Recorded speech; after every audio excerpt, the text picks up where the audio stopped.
મહારાષ્ટ્રની તમામ 288 વિધાનસભા સીટો માટે ટ્રેન્ડ આવી ગયો છે। મહાયુતિ ગઠબંધન 200થી વધુ સીટો પર વિજયી બની છે। રાજ્યમાં ભાજપના ગઠબંધનની સરકાર બનશે તે નિશ્ચિત છે। મુખ્યમંત્રી સીએમ શિંદેએ કહ્યું કે ત્રણેય પક્ષો સાથે મળીને નક્કી કરશે કે રાજ્યના આગામી મુખ્યમંત્રી કોણ હશે। જ્યારે દેવેન્દ્ર ફડણવીસે સોશિયલ મીડિયા પર લખ્યું એક હૈ તો સેફ હૈ દરમિયાન આજે મુંબઈ ખાતે દેવેન્દ્ર ફડણવીસ, એકનાથ શિંદે અને અજિત પવારે ઉજવણી કરી હતી। ફડણવીસે કહ્યું મહારાષ્ટ્રની જનતાએ અમને અભૂતપૂર્વ જીત અપાવી છે। આ દર્શાવે છે કે લોકો વડાપ્રધાન નરેન્દ્ર મોદીની સાથે છે।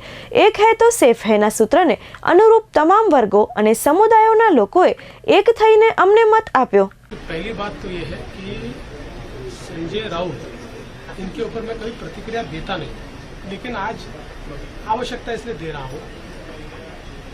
मुझे ये पता है कि झारखंड मुक्ति मोर्चा जीता है तो बहुत लेजिटिमेट जीता है।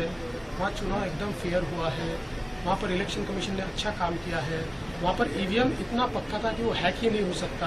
वहाँ लोकतंत्र का विजय हुआ है। और महाराष्ट्र में अगर हमको लैंडस्लाइड विक्ट्री मिली है तो इलेक्शन कमीशन भी बायस हो गया है, यहाँ का ईवीएम हैक हो गया है, यहाँ पर लोकतंत्र की हत्या हो गई है।